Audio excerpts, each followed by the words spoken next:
Today we are going to work on section 8.5, solving right triangles.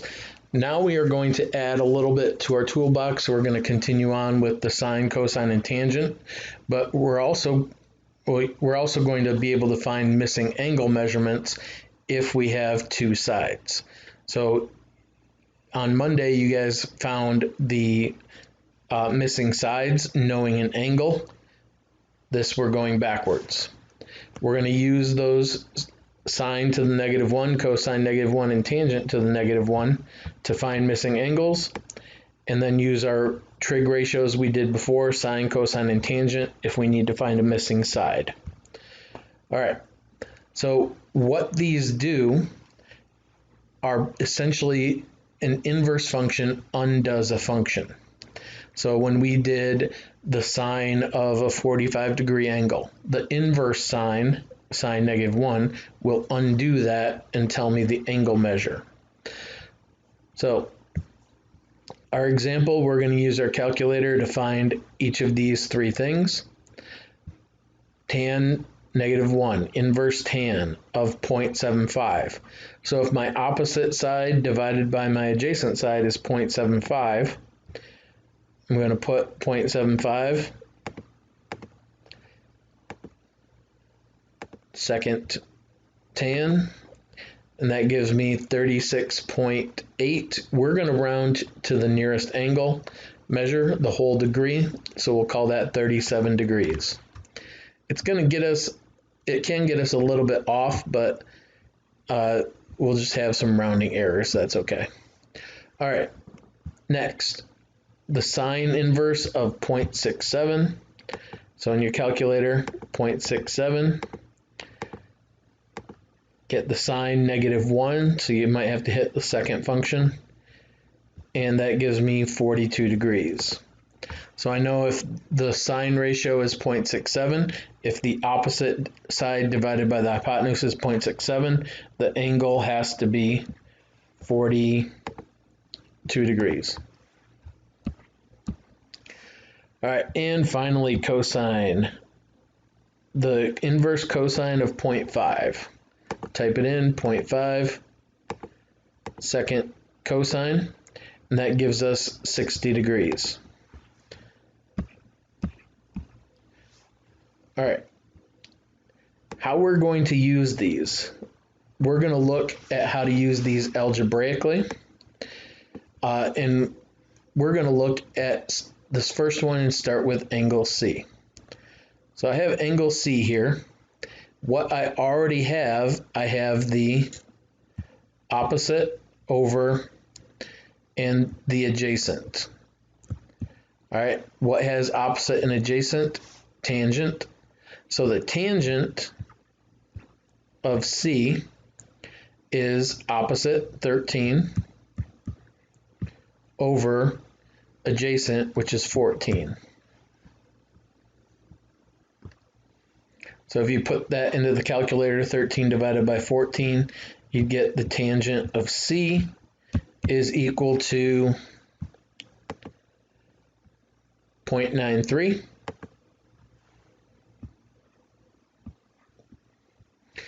All right, we don't know what angle C is, so now we can take the inverse. So the inverse tan of 0.93 will equal angle C. Okay, so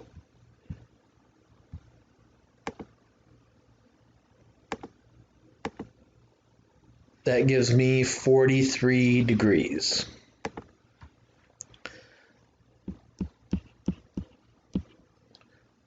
All right, now the second one, we're going to look for angle B. Identify which trig ratio we're going to need. We know the hypotenuse. We know the adjacent. So the one that uses adjacent and hypotenuse is cosine. All right, so cosine of B is going to equal adjacent over hypotenuse, which is 10 over 22.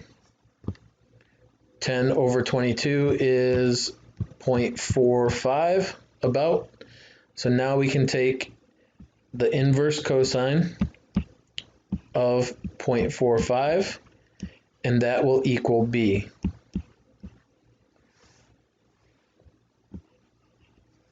Sorry, that should be angle B. So 0.45, trig function, inverse cosine, and that makes it a 63-degree angle. So angle B, 63 degrees. We're rounding to the nearest whole angle. And on the last one, we are looking for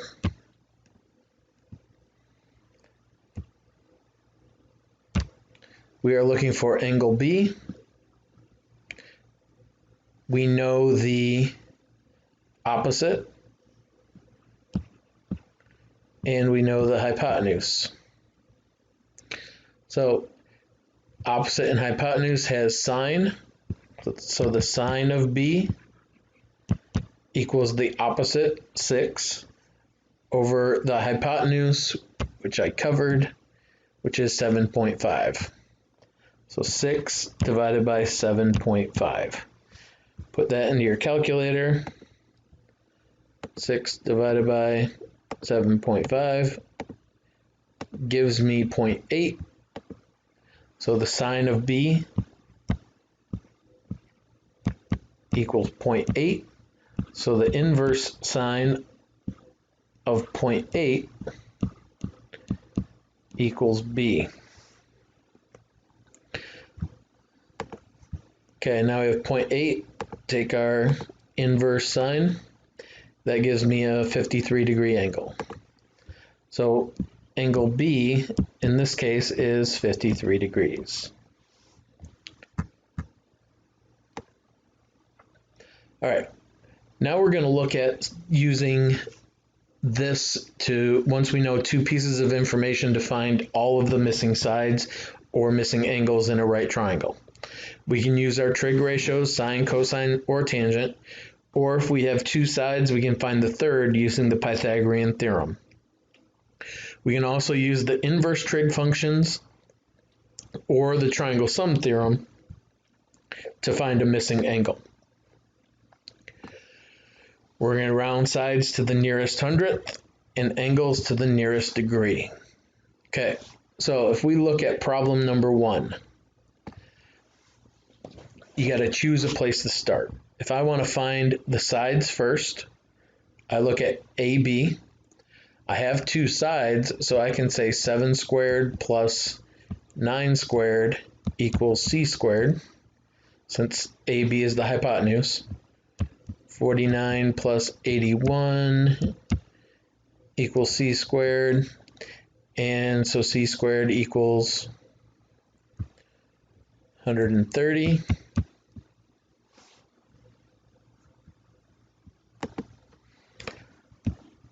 Take the square root of both sides, and C equals 11.40. So I know that this side is 11.40. All right, now I can find one of the angles. So I'm going to look and find angle A. If I take angle A, I have the opposite and adjacent. So opposite and adjacent is tangent. So the tan of A is 9 over 7.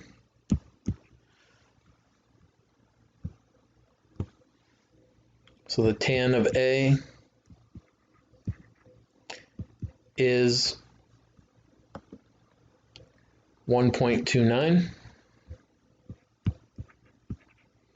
All right, so I can do the inverse tan of 1.29 equals A.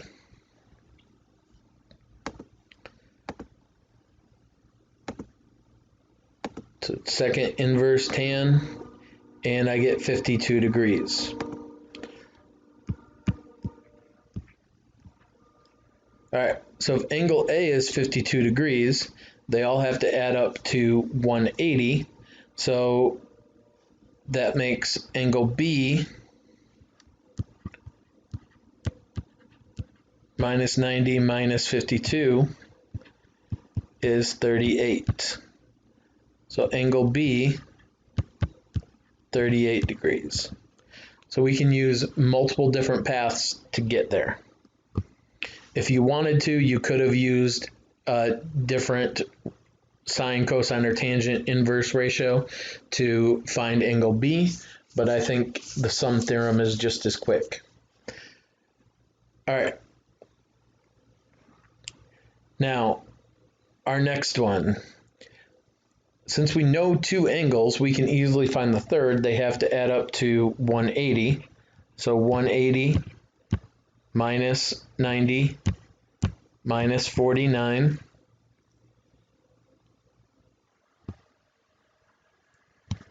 We do that, we get 41 degrees. So we know angle F is 41 degrees. All right, now we know an angle and we know a side, so we can use our tan or sine or cosine to find it. So let's look at this. We have the opposite of D.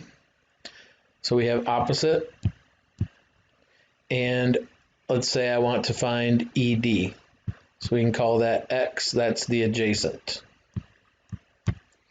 So opposite over adjacent is tangent. So the tangent of 49 degrees is the opposite, 20, over X.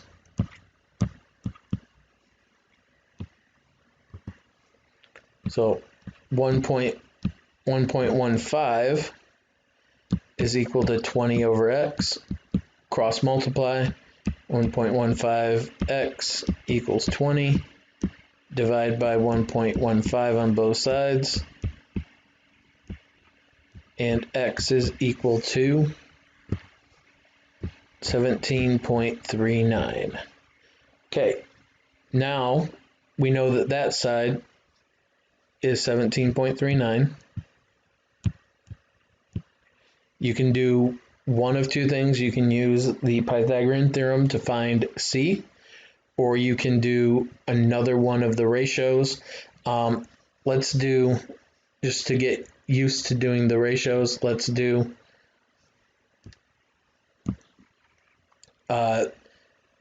keeping it with angle D.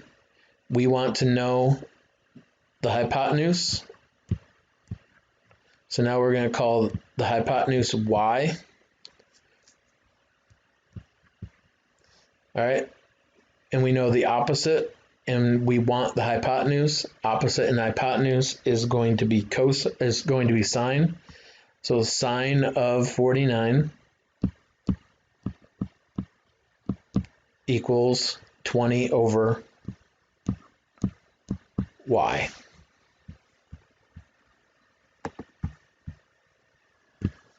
Sine of 49 is 0.75. Cross multiply, 0.75, Y equals 20. Divide by 0.75.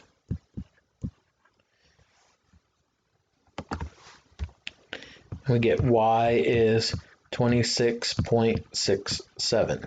So again, you could do it a different way if you wanted to, but our hypotenuse should be the longest side.